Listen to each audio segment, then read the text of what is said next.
Hi friends and welcome back. I am so happy to be back with you all for the Play Along Journal series.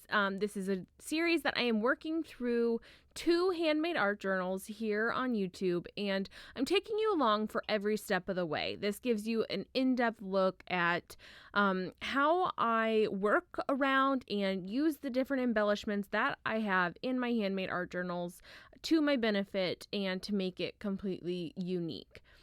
I'm starting out here. This is actually a digital download and it's something that I offer for free. I'll make sure to include the link for that down below so that you can also use it in your own work if that is something that you're interested in. I try to link all of the supplies that I use down in the description below. If I know where they're from, then I will link them. If I miss something, just go ahead and comment and let me know on that. While you're at it, hit that subscribe button and like this video. It really helps me out a lot. That way I can keep producing free content for all of you and share freebies and other goodies with you.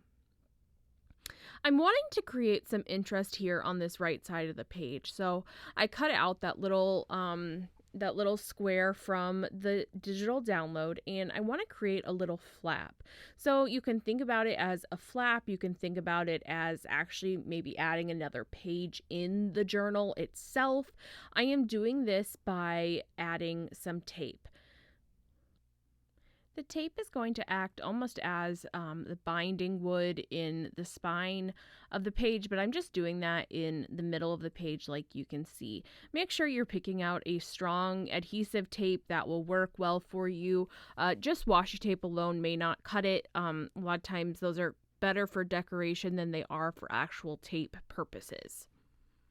I want to add a little bit of embellishment onto this flap, and so I'm looking through a few different eyelets that I have, and I'm going to put one on the edge here. I'm just auditioning different choices and seeing what I like. I'm going to use my Crop-A-Dile to put in this eyelet. Now, I am not good about putting these in. I'm still kind of getting used to doing it.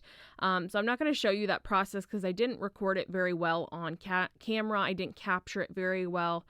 So if you're looking for different tips for using eyelets and different things like that, I would do a little either YouTube search or Google search. I'm sure there'll be great resources for you there.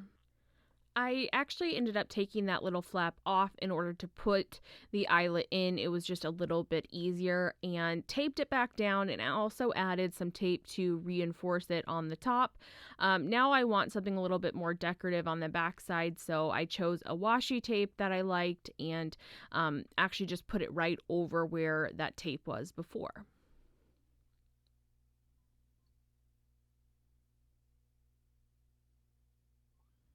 I'm trying to decide here what I want happening on the left side of the page. I'm thinking that it needs some quote in order to kind of bring this all together. So I'm just going through the different ones that I already have on hand. And this is one of my favorite ways to do that. I don't like to stop and either type up quotes on the typewriter or print them out on the computer. And so it's easiest for me just to have a bunch on hand. I also have a free download that you can print out at home with some quotes already typed up. I'll make sure to include that in the description as well. I wanted a little bit of grunge going on behind the quote before I put that down. And so I had some black gesso already on my palette there.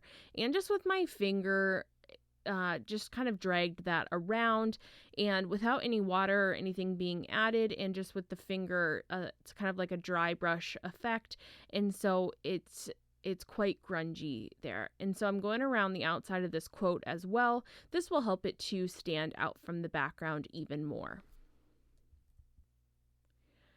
I'm wanting to add just a little bit of collage, a little bit of interest underneath the quote itself. And so I'm just looking around at the scraps that I have on hand, seeing what is around, seeing what goes well, and seeing if it actually does need anything. Sometimes it's a little hard when you're being a little bit more indecisive about what you're wanting. You just have to kind of try different things and audition different papers and supplies and see what ends up really fitting for you. It's nice when we can go in with kind of a vision of what we want, but a lot of times that isn't the case, at least with how I create. Sometimes I'll get that initial spark of inspiration for the page. Like you could see that I went right in and I started to do the flap on the right side, but I wasn't sure what I wanted after that. So sometimes we just have to start with what we know we want on the page, and hopefully that leads us going forward from there. I liked the pluses that were already on the paper on the right side. I'm going over them to make them a little bit more bold, and also I included some on the left side as well. This brings the element across and leads your eye from the left side over to the right side.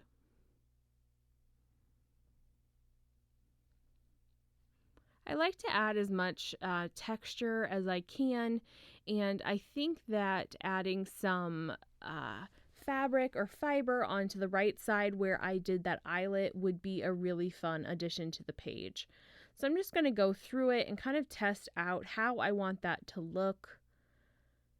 There's no right or wrong with how you add these. You can add it just with a simple loop knot, or you can use thread to sew that on.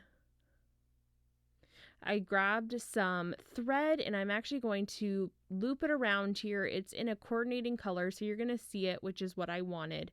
And we're just really messy stitch this around. So I actually probably wouldn't even need a needle for this part, but it makes it easier for me to work with. You can use that needle to direct around it. So I'm just going around knotting it and making sure that it's secure in place. And I left extra hanging outside the edges. That way it sticks out of the outside of the journal as well. I love all of those different bits and fabrics and papers showing through. There's no special formula as how many times I'm going through it. I'm basically just doing it until I get the look that I desire. It would probably be sturdy after 1 or 2 knots, but going around, I want that to look thick like a knot there on the edge. I'm going to work on the back side of this flap as well, since it's all kind of still part of the same page. I created an extra page by adding that flap in. I'm starting out with just some scribbles, some pencil marks. This is the best way for me to loosen up my mind when I don't know what I want. That's a lot of times how I'll start. I'm bringing in some white gesso and distressing things there, making them look a little less pristine. And sometimes when I can do that, it helps me to go forward because I don't think of things as so precious anymore. These are some stickers that I have available in my shop if you're interested at all. They make really fun embellishments onto your page. They're really quick and easy, and they already have the adhesive backing, which makes it really nice. I'm going to trim this flush with the outside of the page.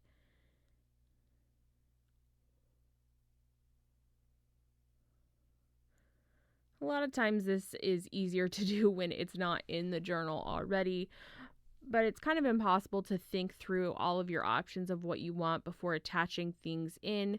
That way we don't get that decision paralysis by not committing to something. A lot of times for me, it's better just to take an idea, run with it, and commit.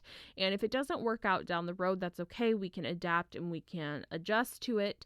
But if we're just stuck in that paralysis, it can be really hard to feel like we accomplished anything. I'm deciding if I want to add another sticker on the right side of the page. As you can tell, this page, I don't think it ran as smoothly for me. Sometimes you just get into a page and you know exactly what you want to do. So don't be scared if you come across a page or you're working and things just are not running as smooth for you that day. Sometimes that's just the case. And I think if we can just kind of keep working through, trying different things, different steps, we can get where we want to go.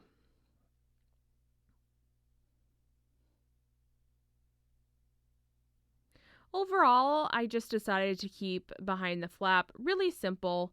I could go back and add a little doodle or something else down the road, but I like the way that the circle sticker peeks out from the back. I hope that you guys enjoyed this video and you'll be watching later this week for part 2 when I work in the other journal.